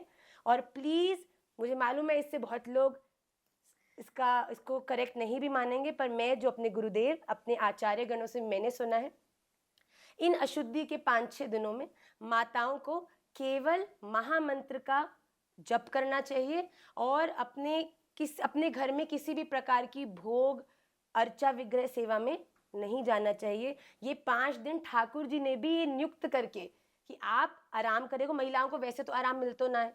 आई am telling you by my own example. You have family, you have food, you have kids, you have everything to manage. मतलब लोग कर तो सब लोग रहे हैं, पर उनको कराने वाले पीछे तो आप लोग ही हैं। तो उन 5 दिनों में आई थिंक आपको आराम करना चाहिए, और भगवान के कारुण्यता को मिसयूज ना करके इस पे प्लीज डिबेट करनी है। व्यर्थ की बातें हैं, कोई कितनी भी डिबेट कर ले, मुझे नहीं लगता ये डिबेटेबल टॉपिक भी है।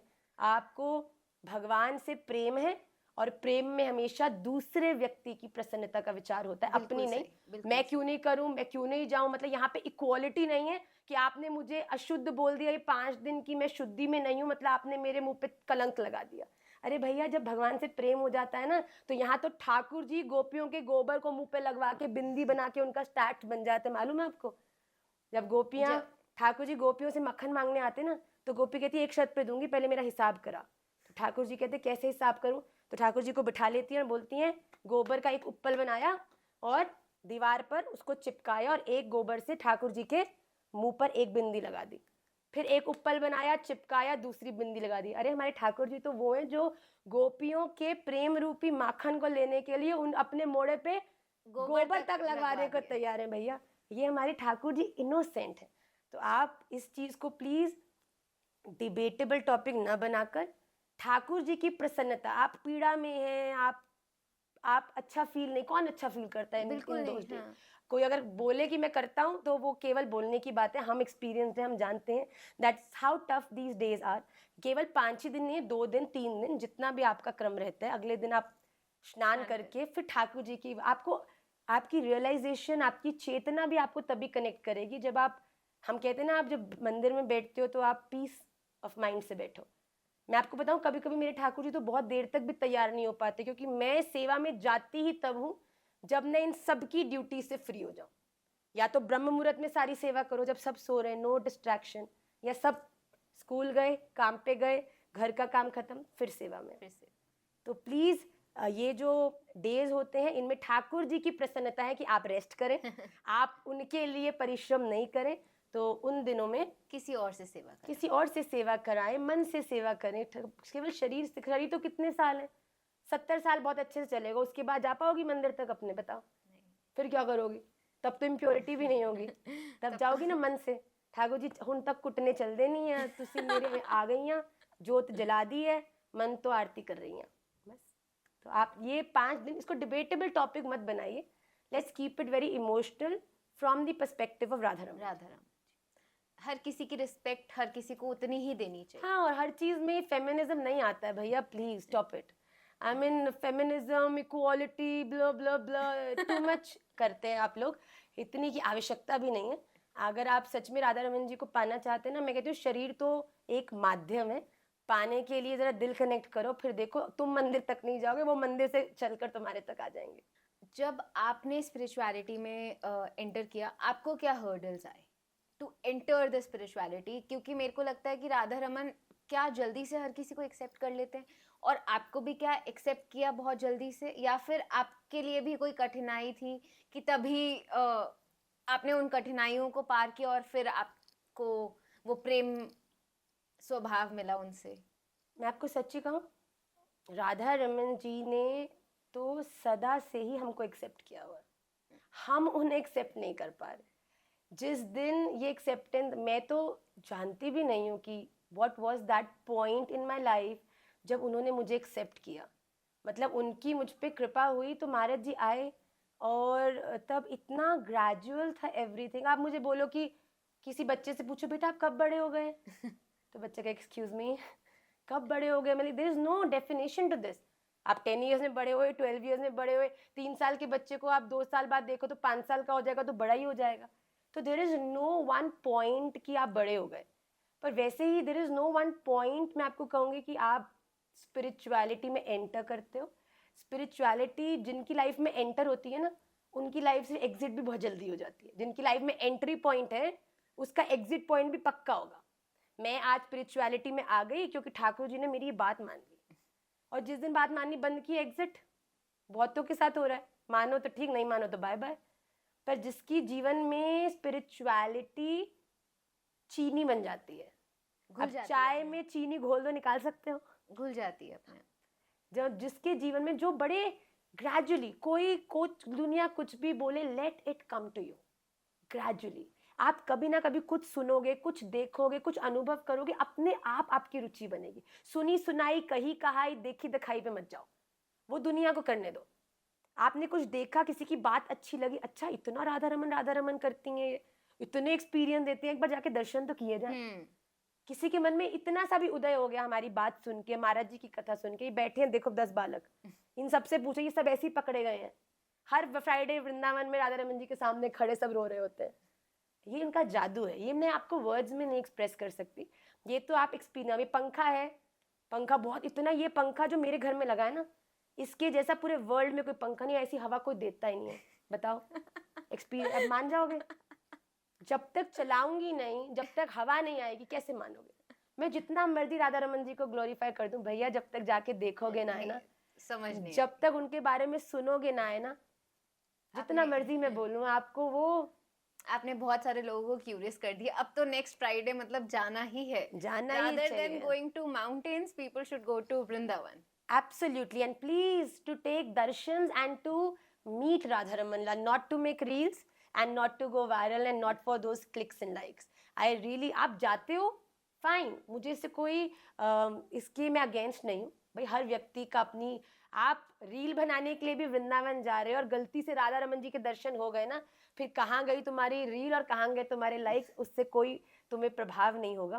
पर जीवन में आप जिस लक्ष्य से जाते हो, वो आपके पूरी लाइफ को बहुत ज़्यादा डोमिनेट करता है। तो आप बिल्कुल वृंदावन जाओ, राधा रमन जी से मिलने जाओ। उनको हम इतना ग्लोरीफाई कर रहे हैं, पढ़े लिखे लोग हैं, कोई ये भी नहीं है कि भैया 8वीं पास है, हाँ अच्छी खासी बैचलर्स करी है, लंदन से मास्टर्स करी है, फिर उसके बाद इतना ग्लोरीफाई कर रहे हैं, तो कोई तो कारण तो है। तो अगर आप जाएंगे तो अभी तक तो पंखा दिखा रही हूँ, फिर जाओगे तो उसकी ठंडक भी आपको महसूस होगी। ठीक है। बहुत अच्छा था ये। इसके बाद हम बहुत सारे पहले तो मैं कह रही थी कि यूथ कंफ्यूज है, बट आज अगर मैं जाऊं तो even 40 to 50 year people may it be man may it be women, they are also confuse in life. पता ही नहीं है, पहले तो पूरा आधी जिंदगी निकाल दी बच्चों को पालने में, घर के बहुत सारे उतार चढ़ाव में, और अब जब वो भगवान के लिए ध्यान लगाना चाहते हैं तो भगवान के लिए ध्यान लगता ही नहीं, तो उसको कैसे गाइड करेंगे? बेटा, भगवान को के प्रति ध्यान लगाने की कोई एज थोड़ी है। और जिस व्यक्ति ने, देखो, आपका जहाँ मन और बुद्धि लगता है, मय्येव मन आधत्स्व मयि बुद्धिम निवेशय निवसिष्यसि मय्येव अत ऊर्ध्वं न संशय। जहाँ पर आपने अपने जीवन भर दिमाग और दिल लगाया ना, आपकी बॉडी भी वहीं पर रहकर ही खुश रहेगी। जो लोग पूरी जिंदगी ध्यान और अपने दिमाग में केवल संसार, दोस्त, इन सब चीजों को ही रखते हैं, मटेरियलिस्टिक चीजों में अपने दिमाग और ध्यान लगाते हैं, वो स्पिरिचुअलिटी को कभी रिलेश ही नहीं कर सकते। वो वहां जाकर भी उनको गंदगी, ढोंग, दिखावा, ये दान, ये सब चीजें उनको दर्शन होगा। पर जिसने शुरू से ही भगवान का ध्यान और चिंतन करना प्रारंभ कर दिया, उसको अब बार बार संसार में ले जाओगे ना, और संसार में भी बार बार भगवान का दर्शन कर लेगा। डिफरेंस क्या है कि जो व्यक्ति संसार में, देखो मैं भी हूं भैया, मैं आपको सच बताती हूँ, raising of the children, leading a life, doing your duties, इसमें कोई भी स्पिरिचुअलिटी हर्डल नहीं होती। प्लीज ये नोशन को आप तोड़ दीजिए। आप केवल रेलिश करते हैं किट्टी पार्टियों में जाना, आप केवल रेलिश करते हैं लोग आपकी सुंदरता देखें, लोग आपकी बढ़ाई करें, इसलिए आप इन सब चीजों में इन्वॉल्व होते हैं। भक्ति आपकी लाइफ के किसी भी स्टेज में आपको कभी भी रोकती नहीं है किसी काम में। मैं आपको सच बताऊं, मेरे जीवन में शायद इतना कुछ है और इतना कुछ मेरी सामर्थ्य नहीं है करने की, पर sometimes when I reflect back और मैं सोचती हूँ कि राधा रमन जी, इतनी सुंदरता से आप सब कुछ करा रहे हो। क्या हो पाठशाला, क्या हो मेरे बालक, क्या हो मेरे राधा रमन जी, क्या हो मेरे महाराज जी, क्या हो मेरा परिवार, क्या हो मेरा relationship with my parents, with my in-laws, everything is phenomenal. मैं कहती ठाकुर जी, मैंने तो सिर्फ आपको पकड़ा है और आपने सब क्या बना दिया है मेरी जिंदगी को। एक बुद्धू लड़की जिसने जीवन में हॉकी के अलावा कुछ नहीं किया, आज लोग चाह रहे हैं कि माँ आप कुछ हमको सिखाओ। आपको लगता है मेरी छोटी सी बुद्धि का ये विषय भी है? ये तो राधा रमन जी है। मैं आपको बता रही हूँ, जीवन में जिस दिन राधा रमन जी पकड़ लिए ना, दुनिया आपके पीछे दौड़ेगी भैया। अभी तक हम दौड़ रहे हैं, तू थोड़ा अप्रिशिएट कर दे, तू थोड़ी अटेंशन दे दे, तू भिखारी बने हुए हैं भैया। और जिससे भीख मांग रहे हैं वो और तेज तो अपना अपना मान बढ़ाता है। यार you so irritating, you always cribbing, you always fighting. अरे भैया तुम छोड़ दो उनको। राधा रमन जी को जिस दिन आप लोगों ने पकड़ लिया ना, फिर आपके पास समय नहीं होगा इन बेफजूल और बेकार के लोगों की और बातों थोड़ी में। तारीफ कर दो थोड़ा सा। अरे बिल्कुल, आपकी तारीफ। आप बताओ, हमको बहुत लोग कहते हैं कि माँ, हमने आपके जितने स्टूडेंट्स देखे हैं या जितने भी भक्त देखे हैं, वो इतनी सुंदर क्यों होते हैं? हैव यू एवर सीन कि जो भी ठाकुर जी की भक्ति में होते हैं, वो उनका एक चार्म अलग होता है। डजेंट मैटर वो फेयर है या वो फेयर नहीं है, टॉल है कि शॉर्ट है, पर जब उनसे बात करते हो या आप उनको देखते हो, जैसे सम सेंस ऑफ अट्रैक्टिवनेस उनके प्रति। आपने किसी भी भक्त महाराज जी से मिले होगे, आप कभी आप इधर उधर आप वृंदावन गए होगे, तो उनके उस चार्म का कारण क्या है? तो उनके इस चार्म का कारण यही है कि वो अपने जीवन में हमें डार्क कौन करते हैं? ये संसार, नेगेटिव थॉट्स। जब हम लोगों की तरफ दौड़ रहे हैं, लोगों से मांग रहे हैं, तब वो हमें डार्क करते हैं। पर राधा रमन कौन है? शुक्लांबरधरम विष्णु शशि वर्णम चतुर्भुजम। भगवान का जो ग्लो है वो एक व्यक्ति के जीवन में उसमें दिखने लगता है जब वो उसको आप दुनिया के काले लोगों को पकड़ोगे तो काले ही होगे, नेगेटिव ही होगे, सैड ही रहोगे। अब जो मैंने ऑरेंज जूस पिया, कि ऑरेंज जूस पीते हुए गुआवा जूस का टेस्ट आएगा मुझे? बिल्कुल नहीं। पकड़ोगे तुम काले, पकड़ोगे तुम नेगेटिव, पकड़ोगे तुम इस दुनिया में पूरी तरह से उलझे हुए लोगों को, तो उनके जैसे ही होगे। पर जिस दिन राधा रमन जी को पकड़ लोगे ना, मैं आपको सच बता रही हूँ, example, if I show you some of my previous pictures, you will be amazed to see. I'm not saying, oh, I'm so great, look at my transformation. I'm saying I'm such a fool. I have been such a stupid person in my life. But see, Radha Raman ji ने क्या दिशा दे दी है मुझे। आज कोई कुछ कहता है, कोई कैसा व्यवहार करता है, absolutely unaffected. And I pray कि भाई राधा रमन जी मुझसे इतना प्रेम करते हो, फालतू में तुम्हारी ऐसी डंडा पिटाई करेंगे ना, मेरे से पंगा मत लो। भाई डर जाओ मुझसे। मेरा बल राधा रमन लाल है। तो आपको अपना सेंटर चूज करना पड़ेगा। दुनिया में जाओ, मैं भी जाती हूँ, इतनी जगह जाती हूँ, मेरे 3 बच्चे हैं, गुड़गांव रहती हूँ उनकी पढ़ाई के लिए भी, पर मेरे सेंटर राधा रमन। सेंटर राधा। और आपका how does your everyday goes like? आपके सातों वेरी दिन regular of a mother who is having 3 children. मैं प्रतिदिन सुबह प्रारंभिक नियम से प्रारंभ होता है, जो बच्चों के उठने से पहले हमारा होता है, और उसके बाद बच्चों को उठाओ, रेडी करो, स्कूल छोड़ कर आओ, उसके बाद घर का कार्य होता है, फिर स्कूल से लेकर आओ। It's a very regular life which anybody and everybody lives, but the only difference is कि जो मैं अपनी एवरीडे लाइफ में करती हूँ वो मेरा कर्म नहीं है, वो मेरा भजन है। मैं अपने बच्चों को अपनी ड्यूटी नहीं मानती। मैं ये सोचती हूँ कि राधा रमन जी ने इन दोनों को, मेरी लालियों को और भवभूति को मेरी लाइफ में भेजा है, जिससे कि मैं उनकी सेवा, महाराज जी मुझे फोन करते ना, क्या कर रहे हो, तो मैं कहती हूँ अब मैं भवभूति की सेवा में हूँ। अभी भोग पवा रही हूँ। तो आपके देखो, थोड़ा सा आपका कंसंट्रेशन पॉइंट बदलने से आपकी हर चीज भजन हो सकती है। तो आप अगर मुझसे पूछोगे आप कब भजन करते हो, तो मैं आपको ये बोलती हूँ कि ऐसे दिन का शायद ही कोई समय है जब मैं भजन नहीं नहीं करती करती। ऐसा मैंने महाराज जी से सीखा। पहले मुझे बड़ा होता था, मेरी माला नहीं कंप्लीट हो पा रही ना, मैं अर्चन नहीं कर पा रही, तो महाराज जी ने मुझे बोला कि अर्चन और ये करने में अगर तुम सीमित रह जाओगे तो भजन का समय बड़ा छोटा हो जाएगा। पर कलयुग में तो हर्षण भजन होना चाहिए। इसलिए आज इस पॉडकास्ट में भी मैं इसीलिए हूँ, जिससे कि शायद मेरे द्वारा कोई ऐसी बात निकल जाए जिससे कोई व्यक्ति जो कंफ्यूज्ड है या उलझा हुआ है उसे राधा रमन जी मिल जाए। तो ये मेरी राधा रमन जी के लिए सेवा है। तो आप अपने एवरीडे लाइफ में हर चीज को जब कल्याण के लिए, राधा रमन जी की हैप्पीनेस के लिए करते हैं, तो आप सब कुछ करते हुए भी कुछ नहीं करते, और कुछ नहीं करते हुए भी वो जो सब कुछ है उसके लिए सब कुछ करते हैं। माँ आजकल ये टैरो रीडिंग, रेकी, हीलिंग्स, मतलब तांत्रिक प्रैक्टिसिंग बहुत ज़्यादा चल रही है, तो what is your opinion on that? See, as I told you before, आपकी जिसमें निष्ठा है, मुझे नहीं लगता कि राधा रमन जी का नाम कीर्तन से ऊपर बड़ी कोई हीलिंग है, उनके नाम और स्मरण से ऊपर कोई रेकी है। ये केवल आपका बिलीफ है। अगर आज मैंने बिलीव कर दिया कि ये करने से मैं हील हो जाऊंगी, तो आप जीवन में कोई भी साधन अपना लीजिए, आप हील हो जाओगे। पर जब तक आपके जीवन में अंडर कॉन्फिडेंस रहेगा कि ये मेरे लिए वर्क करेगी कि नहीं करेगी, मैं आपको सच्ची बताती हूँ, अगर आप कोई मेडिसिन ये सोचकर खाएं कि ये मुझे इफेक्ट नहीं करेगी, तो वो नहीं करेगी। ये हमारे जीवन की अनुभव करी हुई चीज है। तो आपका बिलीफ जहां पर है वो ही आपके लिए काम करने वाली है। तो अगर आप हीलिंग में किसी भी साधन से सोचते हैं पर आपका पूरा विश्वास है, so that will work with that will definitely work for you. ये आपने द सीक्रेट करके एक बुक है, हाँ। उसमें भी यही कहा जाता है कि अगर आप पानी भी पी लो दवाई समझ के और उसको सोच It'll लो heal कि you. Pani will heal you, it will actually heal. That's absolutely true. As I told you, your brain is the master of this body. You have to understand that. Please make that brain more effective in your life. चाहे आप किसी से कितना भी प्रेम करते हैं, दुनिया के प्रेम में आपको दिमाग ही लगाना है, दिल लगाने की दिल भूल नहीं लगाने करना। की जरूरत नहीं, दिल सिर्फ राधा रमन जी से लगाया जाए। तभी समझ भी आएंगे, तभी आप खुश भी रहोगे। ठीक है।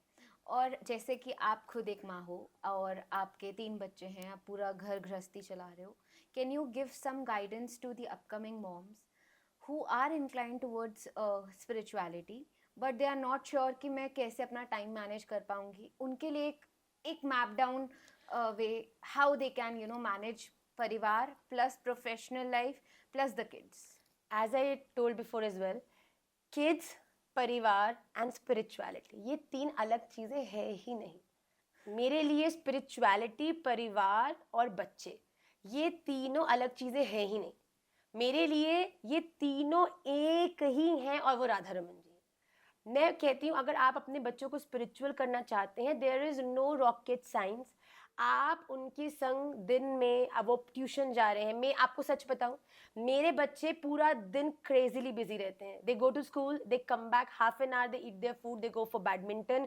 From 6 to 7:30 they have their classes. 7:30 we leave for the swimming. 8 to 9 they go for the swimming class. 9 o'clock they come back, they eat prasadam, do their homework. 10 o'clock they are in the bed. अब आप बताओ माँ, उनको श्लोक कब सिखाते होगे आप? और मेरे बच्चे जो जितना मुझे आता है लगभग सारा मैं उनको हृदयस्थ कराती हूँ. कब? हमारा स्पिरिचुअल टाइम कोई घंटे नहीं होते. जब सुबह मैं अपने बच्चों को स्कूल छोड़ने जाती हूँ, in the car those 15 minutes are our spiritual time. उनको श्लोक सिखाना, आप कोई ज्ञान मत दो उनको, केवल उनको शास्त्र का ज्ञान दे दो, केवल उनको श्लोक याद कराओ. श्लोक, आप बताओ, आपको नहीं पता हो कि लीची है, कोई फॉरेनर को आप लाओ जिसने कभी जीवन में लीची नहीं खाई हो, आप उसके मुंह में लीची रख दोगे और वो खाएगा, क्या आपको उसको बताना पड़ेगा कि ये मीठा है और इसका कितना आनंद है? नहीं. अगर आपने लीची रूपी शास्त्र श्लोक अपने बच्चों को खवा दिए ना, कैसे भी 15 मिनट, बच्चे इतने शार्प होते हैं. और आपको पता, बच्चे ही नहीं, हर व्यक्ति सुबह के टाइम पे, हर व्यक्ति सुबह शाम जब भी आपको समय मिले, आप उनको एक श्लोक 3-4 बार बुलवाओ, उसके बाद अगले दिन वो श्लोक बुलवाओ, तीसरे दिन वो खुद बोलेंगे.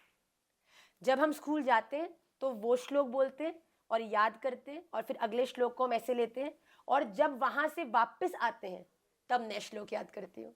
तो वो मेरा स्पिरिचुअल टाइम होता है. I am not saying you need hours to learn shlokas. आप अगर प्रतिदिन के नियम में 10-15 मिनट भी एक चीज को 2-3 बार पढ़ते हो, आप किचन में काम कर रहे हो, सामने, मैं बताती हूँ, biggest medicine to all this sorrows is knowing your shastras. हमें अभी ज्ञान नहीं है ना, इसलिए हम इतने बुद्धू हुए हैं. कभी ये सुन लिया तो ये अट्रैक्टिव है, इससे इसको बेनिफिट मिल गया तो वहां चले गए.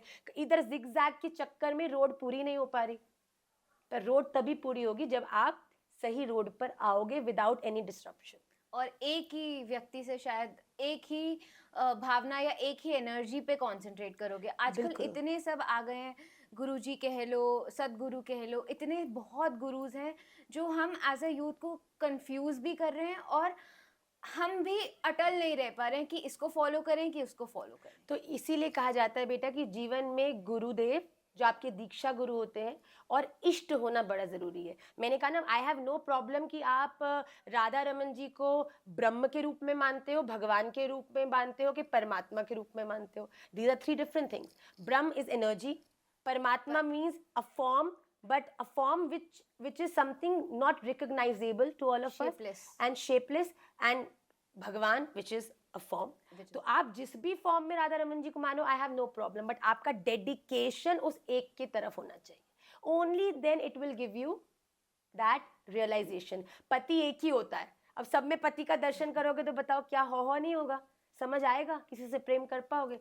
तो एक क्यों होता है, और वो एक ही फिर पूरी जिम्मेदारी लेता है, और आप भी उसके प्रति होते हो. तो बड़ी मटेरियल लाइफ में भगवान ने इतना हम लोगों को एग्जाम्पल्स दिए हैं, पर हम भगवान की आती बुद्धि लगाने लग जाते हैं कि ये भी है, वो भी है, वो भी है. आपको एक के ही साथ संबंध, आप चाहे राधा रमन जी मान लो, चाहे बिहारी जी मान लो, चाहे राधा वल्लभ जी मान लो, चाहे राम जी मान लो, चाहे नरसिंह जी मान लो. वेदानुद्धरते जगन्ति वहते भूगोलमुद्दिव्यते दैत्यम धारयते बलिम छलयते शत्रक्षयं कुर्वते पौलस्तम जयते हलम कलयते कारुण्यमातन्वते म्लेच्छान्मुच्छयते दशाकृति कृते कृष्णाय तुभ्यम नमः. गीत गोविंद में दशावतार में भगवान के 10 रूप कहे गए हैं. भगवान मत्स्य भी है, मछली भी है, कूर्म भी है, भगवान नरसिंह भी हैं, भगवान कल्की भी हैं जो आने वाले हैं. तो भगवान के बहुत सारे रूप हैं. क्या आप वो किसी भी कि नहीं आए अभी? अरे भैया, अभी आने में समय है. अभी तो तुम लोग फिर भी डेकोरम में चल रहे हो. अभी आगे आगे कलयुग का रूप देखिएगा. मतलब अभी तो केवल कुछ साल निकले. कल्की आएंगे, कल्की पुराण में लिखा है वो आएंगे. और वो जब आएंगे, विष्णु भगवान शिव के बहुत बड़े भक्त होंगे, और भगवान शिव ही उन्हें देवदत्त नामक घोड़ा, जो सफेद घोड़ा है ना, इस पे आएंगे. वो गरुड़ जी का स्वरूप है. गरुड़ जी ही घोड़े का स्वरूप धारण करके देवदत्त नाम के घोड़े पर, और भगवान भोलेनाथ ही उनको जड़ाऊदार तलवार देंगे, जिससे सभी जो भगवान के इस पूरे क्षेत्र में जो कलयुग के अंदर जो अधर्म को फैला रहे हैं, उनका विनाश करेंगे. बस ये आखिरी की ओर हम बढ़ रहे हैं. ये कहते हैं कि मल्टीपल यूनिवर्स बहुत है, क्या ये सच में मल्टीपल यूनिवर्सेस हैं? एब्सोल्युटली, मतलब कहीं और एक रामलीला चल रही है? एब्सोल्युटली। अगर आपने गीता जी का आश्रय लिया होगा तो आपको इस चीज का आंसर, मेरे सब बच्चों को ये मालूम है।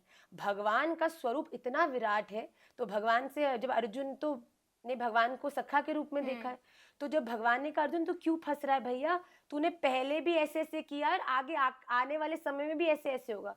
तो अर्जुन कह रहे भाई आप ज्यादा हीरो कैसे बन रहे हो? आपने कोई क्या मेरे से आपके जन्म से पहले चीजें देखी हैं क्या? तो भगवान ने कहा अर्जुन, हंसने लगे भगवान, बेटा तू जानता नहीं कि तेरा सखा बनके तेरे प्रेम में बावरा हुआ मैं जो तेरे सामने खड़ा हूं ना, मैं केवल ये नहीं हूं, मैं वो भी हूं जो तू नहीं देख सकता, मैं वो हूं जो तू देख पा रहा है, और मैं वो भी हूं जो तू कभी सोच भी नहीं सकता। भगवान कह रहे हैं कि मेरा जो विराट स्वरूप है उसके एक अंश, मतलब कि अगर आप एक बड़ा सा पेपर, चार्ट पेपर ले लो और उसके अंदर एक बिल्कुल पॉइंटेड पेंसिल से एक डॉट लगा दो, हमारा ये जो ब्रह्मांड है वो भगवान के उस पूरे श्री विग्रह के उस डॉट के समान है। और न जाने कितने ब्रह्मांड भगवान के उस श्री विग्रह में चल रहे हैं। तो ये तो भगवत गीता में खुद भगवान कह रहे हैं अपनी वाणी से। तो ये तो हम तो केवल उनकी, क्या बोलूं मैं आपको, चींटी भी बड़ी चीज है भाई, कुछ भी नहीं है हम, पॉइंट ऑफ द नीडल भी नहीं है। आजकल बहुत ज़्यादा डाइवोर्स केसेस बढ़ रहे हैं। आप बोल रहे थे अभी कि एक ही पति चूज करना चाहिए, we were just talking previously. ये एक ही पति होता है भैया, चूज तो क्या करें। लोग चूज नहीं कर पा रहे हैं, तो उस चीज को आप कैसे कर रहे लोग पति ढूंढ रहे हैं कि आजकल कोई ग्रोसरी शॉप में जाके आटा मिलाते हैं ना कि मेरी हेल्थ के लिए कौन सा आटा है, अच्छा भैया 10 ग्राम तू फ्लावर डाल दे वीट का, 10 ग्राम डाल दे मिक्स वाला, 10 ग्राम डाल दे तो ये वाला, तो हाँ थोड़े ओट्स वाला आटा भी डाल दे, अब ये आटा मेरी हेल्थ के लिए परफेक्ट। अरे भैया कैसी बात करते हो आप? अगर आप एक जीवन में अच्छा दाम्पत्य जीवन जीना चाहते हैं तो सबसे पहले आपका पति कैसा हो ये विचार मत करिए, आपके जैसी पत्नी पति चाहे वैसा बनने की कोशिश करें। हम हमेशा दूसरे में प्रोग्रेस चाहते हैं, तुम ये नहीं सुनते, तुम ये नहीं करते, तुम ऐसा नहीं बोलते। जिस दिन हम अच्छे से बोलने, अच्छे से रहने, और मैं ऐसे बार बार कहती हूँ कि there is no perfect match. Perfection आप इस्टेब्लिश करते हैं एक रिलेशनशिप में। मैं जीन्स टी शर्ट हॉकी पकड़ी लड़की एक माला झोली धोती कुर्ता पहने हुए महात्मा जी के संग अगर पानी ग्रहण कर रही हूँ, तो हमारे रिलेशनशिप को आज आप जो परफेक्ट देख रहे हैं उसका कारण ये है कि मैंने महाराज श्री को सदा एडमायर किया है for whom and what he is, and he has always given me that entire space that you do whatever you want. और प्रेम तुम्हें क्या कराता है बेटा?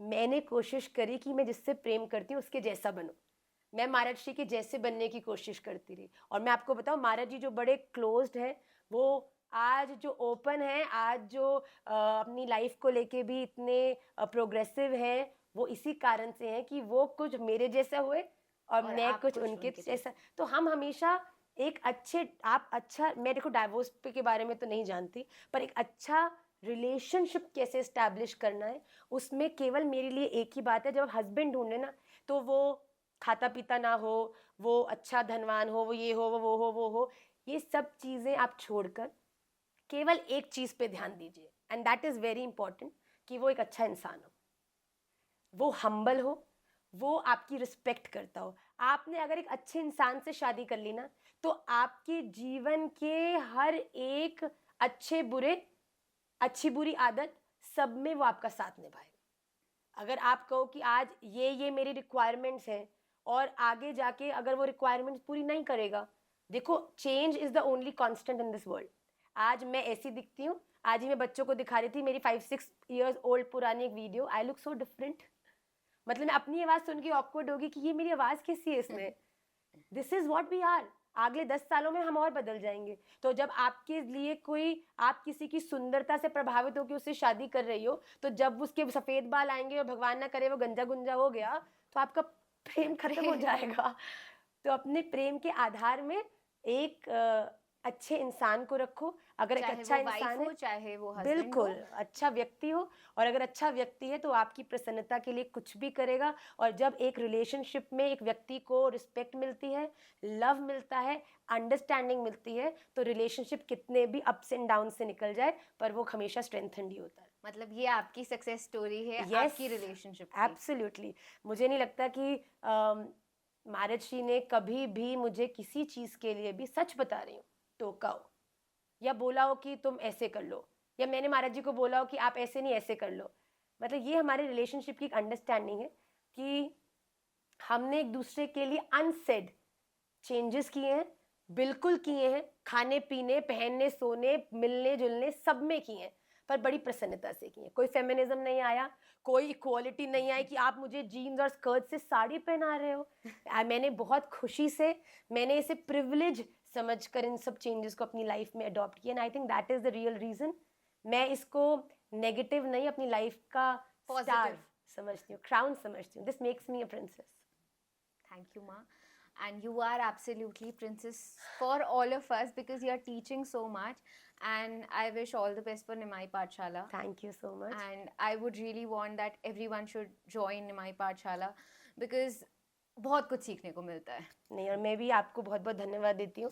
आपने ये पॉडकास्ट किया, your team is absolutely brilliant. इतनी पेशेंटली सब बैठ के सुन भी रहे हैं, आप भी इतने करिज्मेटिक हो। I had an absolute amazing time.